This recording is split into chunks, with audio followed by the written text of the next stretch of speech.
Hello everyone, welcome to spark up classes. This is Suman Yadav. बहुत सारे ऐसे लोग हैं जो SC ST कास्ट सर्टिफिकेट को लेकर के बड़े प्रॉब्लम में हैं। उनके अंदर बहुत सारा सवाल है अपने SC ST कास्ट सर्टिफिकेट से रिलेटेड। वो सारे सवाल का जवाब आज के वीडियो में मैं देने वाली हूँ। खासकर आपके नीट के फॉर्म के लिए या किसी भी अदर फॉर्म के लिए आप अप्लाई कर रहे हो तो ये चीज़ आपके काम आएगी। ये जो मैं आज बताने वाली हूँ ये आपके बड़े काम आने वाला है। पहला सवाल ये है कि हम स्टेट लेवल का SC कास्ट सर्टिफिकेट बनाए हैं तो क्या वो हमारे सेंट्रल लेवल पे वैलिड होगा, जो हमारा नीट एग्जाम है उस पे वैलिड होगा। पहला सवाल तो ये उठ करके आता है। दूसरा सवाल, हमारे यहाँ सेंट्रल वाला नहीं बन रहा है, हम क्या करें। सेंट्रल हमारे स्टेट में नहीं बन रहा है, हम क्या करें। तीसरा सवाल, हम कहाँ से बनवाएं। चौथा सवाल कि कितने साल तक ये वैलिड होता है। पांचवा सवाल, अगर हमने गलत SC कास्ट सर्टिफिकेट लगा दिया है तो क्या फॉर्म हमारा रिजेक्ट हो जाएगा। छठवां सवाल, अगर हमने स्टेट का लगा दिया है तो क्या हमें स्टेट वाली रैंक मिलेगी, क्या हमें स्टेट वाली काउंसलिंग करवाने को मिलेगा। ऐसे सवाल आपके सामने आ रहे हैं और हमारे सामने भी आ रहे हैं। तो मैंने सोचा क्यों ना इस सवाल का मैं कंप्लीट जवाब आपको दे दूं। ध्यान से देखिएगा, हर एक चीज़ का सॉल्यूशन आपको मिलेगा आज के वीडियो में SC ST कास्ट सर्टिफिकेट से रिलेटेड।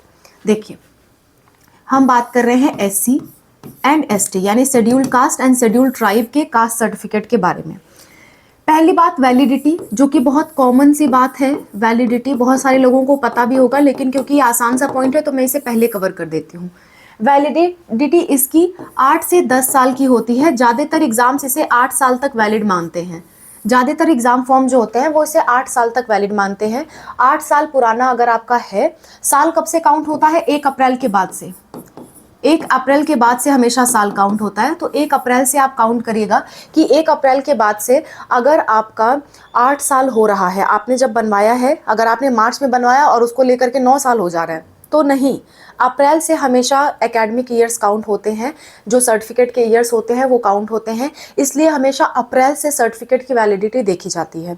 8 साल से अगर ज़्यादा पुराना हो गया है नीट एग्ज़ाम में तो मैं कहूँगी आप उसे दोबारा से रिन्यू करवा लीजिए।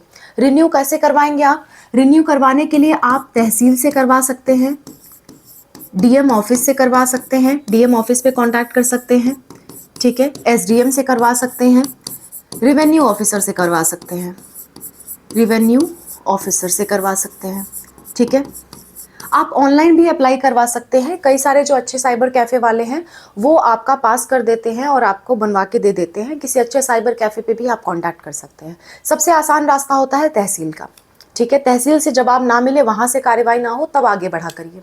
ओके, नेक्स्ट दूसरा सवाल जो ये उठता है, हमारे स्टेट में स्टेट कास्ट सर्टिफिकेट जो आपका SC ST का है वो केवल स्टेट कास्ट सर्टिफिकेट है, तो क्या वो वैलिड है, ऐसा सवाल उठता है। और इसी से जुड़ा एक तीसरा सवाल भी उठता है कि हमारा सेंट्रल लेवल नहीं बन पा रहा, सेंट्रल लेवल नहीं बन रहा, सेंट्रल लेवल नहीं बन रहा, क्या करें।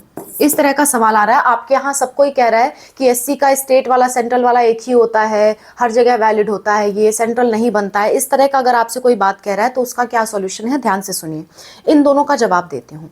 देखिए, जितने भी आपके सेंट्रल लेवल के एग्जाम होते हैं जो इंडिया के सारे बच्चे दे सकते हैं, सेंट्रल लेवल एग्जाम्स, जितने भी सेंट्रल लेवल आपके एग्जाम्स होते हैं, जैसे कि आपका नीट एग्जाम हो गया, जैसे कि आपका CUET एग्जाम हो गया, जैसे कि आपका JEE एग्जाम हो गया, जैसे कि आपका UPSC एग्जाम हो गया, ये सारे जो एग्जाम होते हैं ये सेंट्रल लेवल के एग्जाम होते हैं। स्टाफ सिलेक्शन बोर्ड वाले एग्जाम्स हो गए, ये सारे एग्जाम आपके सेंट्रल लेवल के एग्जाम्स हैं। एम्स का एग्जाम हो गया। इन सभी एग्जाम में आपको क्या करना होता है, सेंट्रल कास्ट सर्टिफिकेट ही यूज करना होता है, सेंट्रल ही यूज करना होता है। सेंट्रल वैलिड होता है, स्टेट का वैलिड नहीं होता, स्टेट का वैलिड नहीं होता, ठीक है, क्लियर है। अब SC ST के लिए अगर मैं बात करूं, SC ST, तो कुछ स्टेट्स ऐसे हैं जहां पे सेंट्रल एंड स्टेट दोनों का सेम सर्टिफिकेट होता है, सेम सर्टिफिकेट, अलग अलग नहीं होता, सेम सर्टिफिकेट होता है। ऐसे कुछ ही स्टेट हैं, ज़्यादा स्टेट्स नहीं हैं, ऐसे कुछ ही स्टेट्स हैं। जिनका सेम होता है। तो आप कैसे पता करोगे कि आपके स्टेट का सेम है या अलग अलग है? अगर आपके कास्ट सर्टिफिकेट पे कहीं पे भी under the government of India लिखा हुआ है, under the government of India, government of India ऐसा कहीं पे लिखा हुआ है और आपका कास्ट सर्टिफिकेट पूरी तरह से इंग्लिश में है, या अगर आपके यहाँ थोड़ा बहुत लोकल लैंग्वेज में लिखी है तो चलेगा, लेकिन ज़्यादातर कास्ट सर्टिफिकेट पूरा इंग्लिश में है और आपका under the government of India लिखा है, तो आप बिना किसी डाउट के उसे सेंट्रल कास्ट सर्टिफिकेट मान सकते हो। भले कोई उसे स्टेट कह रहा है तो हो सकता है आपके स्टेट में सेंट्रल और स्टेट सेम हो। अगर आपका under of government of India लिखा हुआ है प्लस आपका जो है इंग्लिश में सर्टिफिकेट है, आपके यहाँ हिंदी में या आपकी लोकल भाषा में नहीं बनता और under the government of India लिखा रहता है, तो आप जान लीजिए कि आपका सेंट्रल और स्टेट कास्ट सर्टिफिकेट सेम है। अगर ऐसा नहीं लिखा हुआ है और वो पूरा सर्टिफिकेट आपका हिंदी भाषा में या आपकी जो भी लोकल भाषा है उसमें लिखा हुआ है, इसका सीधा सा मतलब है कि वो आपका स्टेट कास्ट सर्टिफिकेट है, वो आपका सेंट्रल वाला नहीं है। इतनी बात आपको क्लियर है? जनरली जो आपके यूपी, बिहार, राजस्थान ये सब जगह है, यहाँ पे आपका एससी का स्टेट फॉर्मेट और सेंट्रल फॉर्मेट दोनों ही अलग होता है। लेकिन साउथ के कुछ ऐसे स्टेट्स हैं जहाँ पे आपको एससी का फॉर्मेट सेंट्रल और स्टेट का सेम देखने को मिलेगा। वहाँ पे ज़्यादातर इंग्लिश लैंग्वेज ही कंडक्ट की जाती है और वहाँ पे हर सर्टिफिकेट में under the government of India लिखा होता है। जिस भी सर्टिफिकेट में under the government of India लिखा है, आप जान लीजिए कि वो सेंट्रल लेवल में वैलिड है। आप बिल्कुल इसे नीट के फॉर्म में या किसी भी सेंट्रल लेवल के फॉर्म में लगा सकते हैं बिना किसी दिक्कत के, ठीक है? तो ऐसे आप चेक कर सकते हैं। अगर आपको इससे रिलेटेड कोई डाउट आता है, आप हमसे कॉल पे इस चीज़ को समझना चाहते हो, आपको इतना समझने जैसा मैंने बताया आपको इसके बाद भी डाउट रह जाता है, तो ये हमारा फ़ोन नंबर है 6393798060। इस पे आप व्हाट्सएप पे मैसेज करिए, हम आपको QR कोड भेजेंगे, 200 का पेमेंट करके आप हमसे बात कर सकते हो, हमसे चेक करवा सकते हो, ठीक है? लेकिन मैं कहूँगी अगर आपको ऐसे ही वीडियोस के थ्रू समझ में आ जाए तो ज़्यादा बेटर है, आपको पैसे खर्च करने की कोई ज़रूरत नहीं है। वीडियोस हम इसीलिए बनाते हैं ताकि हर चीज़ आपको समझा सकें। फिर भी आप किसी समस्या में होते हो तो उस केस के लिए नंबर आपके लिए प्रोवाइड किया गया है। Okay, next. तो ये सारी बात हो गई कि सेंट्रल वाला और स्टेट वाला अगर आपका सेम है तो आप कैसे पहचानो, और अलग अलग है तो आप अलग अलग बनवाइए। अगर आपके स्टेट में फॉर्मेट अलग अलग है तो अलग अलग बनवाइए। ऐसा आपके सर्टिफिकेट में नहीं लिखा तो जाहिर सी बात है आपका स्टेट का सर्टिफिकेट है, सेंट्रल वाला आपको बनवाना पड़ेगा। अगर अब दूसरा सवाल उठता है कि अगर हमारे यहाँ सेंट्रल का बनता है, सेंट्रल का बनता है, आपको पता चल गया कि आपने जो यूज़ किया वो सेंट्रल का नहीं था, आपने स्टेट वाला यूज़ कर लिया, स्टेट वाला यूज़ कर लिया, आप फॉर्म भर चुके, स्टेट वाला यूज़ कर लिया, तो क्या होगा? तो क्या होगा? देखिए, कई बार ऐसा देखा गया है कि फॉर्म में स्टेट वाला एक्सेप्ट कर लिया जाता है, फॉर्म में स्टेट वाला एक्सेप्ट कर लिया जाता है, आप एग्ज़ाम भी दे लेते हो, इसकी वजह से फॉर्म आपका रिजेक्ट नहीं होता, आप एग्ज़ाम भी दे लेते हो और स्टेट काउंसलिंग में आपको एससी भी कंसिडर किया जाता है, एससी एसटी कंसिडर किया जाता है। लेकिन अगर आपने स्टेट वाला यूज़ किया है तो ऑल इंडिया कोटा जो काउंसलिंग होती है आपकी, उसमें आप जनरल माने जाओगे, उसमें आप जनरल मानोगे जाओगे। ज़्यादा से ज़्यादा इतना ही होगा आपके साथ, इससे ज़्यादा कोई प्रॉब्लम नहीं क्रिएट होती है अगर आप स्टेट कास्ट सर्टिफिकेट यूज़ कर लेते हो।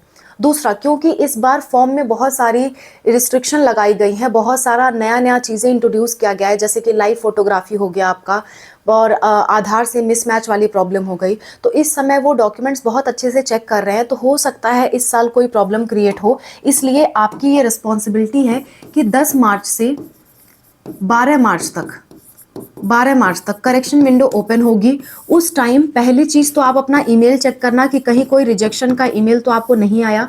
दूसरा चीज़, करेक्शन विंडो में लॉगिन करके भी ज़रूर चेक करना, लॉगिन करके भी ज़रूर चेक करना कि आपका ऐसा तो नहीं है कि सर्टिफिकेट रिजेक्ट कर दिया गया है। अगर फॉर्म में सर्टिफिकेट रिजेक्ट कर दिया गया तो आपको स्टेट काउंसलिंग में भी जनरल माना जा सकता है, क्योंकि आपने गलत सर्टिफिकेट अपलोड किया था। इसीलिए थोड़ा मैं आपको ये कहूँगी कि करेक्शन विंडो के समय चेक कर लीजिएगा। अगर उस समय भी एक्सेप्ट हो जाता है, आपको एडिट का ऑप्शन भी नहीं आता है, तो एज इट इज़ रहने दीजिए, कम से कम स्टेट वाला वैलिडिटी आपको मिल जाएगा। पर अगर रिजेक्ट वो करते हैं और आप अपनी लापरवाही की वजह से देख नहीं पाए, तो उस केस में आपको जनरल माना जाएगा। फॉर्म तो नहीं रिजेक्ट होगा, लेकिन कास्ट सर्टिफिकेट रिजेक्ट होगा तो आपको जनरल माना जाएगा।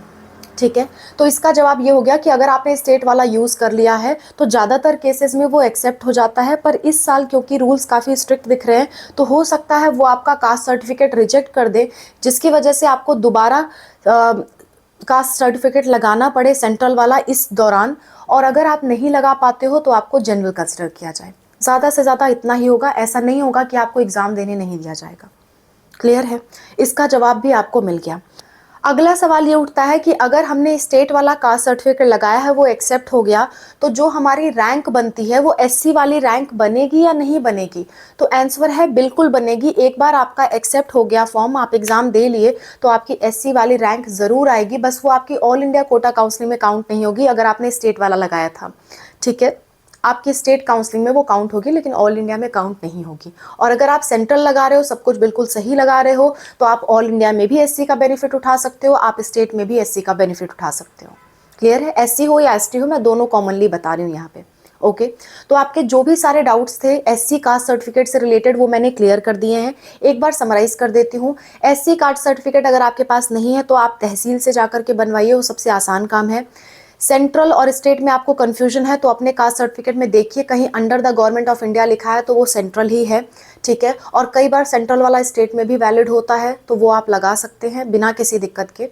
तीसरा, अगर ऐसा नहीं लिखा हुआ है और लोकल भाषा में आपका कास्ट सर्टिफिकेट है तो उस केस में वो स्टेट का है और स्टेट से जुड़ी समस्याएं मैंने आपको बताई हैं। ठीक है, अगर आपको नहीं मालूम, आपके पास कोई सर्टिफिकेट ही नहीं है और आपको बनवाना है अभी नया नया, तो जहाँ से भी आप बनवाने जा रहे हो वहाँ पर जा कर के आप बोलिए कि मुझे सेंट्रल लेवल का बनवाना है, मुझे सेंट्रल लेवल के जो एग्ज़ाम्स होते हैं उनमें अप्लाई करने के लिए बनवाना है। तो जो भी अथॉरिटी होगी वो आपको सेंट्रल लेवल का बना के देगी। एक लास्ट डाउट ये आता है कि मैम हमें फॉर्मेट भेज दीजिए, तो इस साल एससी का कोई भी फॉर्मेट इन्फॉर्मेशन बुलेटिन में नहीं दिया गया है, इसलिए हम नहीं भेज सकते। लास्ट ईयर का फॉर्मेट अवेलेबल है, 2025 के इन्फॉर्मेशन बुलेटिन से आप उसे डाउनलोड कर सकते हो। Okay, so that's all about the video. I hope this video is helpful for you. कोई दिक्कत, कोई परेशानी आती है किसी भी चीज़ से रिलेटेड, कॉमेंट में मैंशन करिए। मैं और अनूप सर आपकी हेल्प के लिए हमेशा तैयार हैं। Thank you for watching. Bye, take care.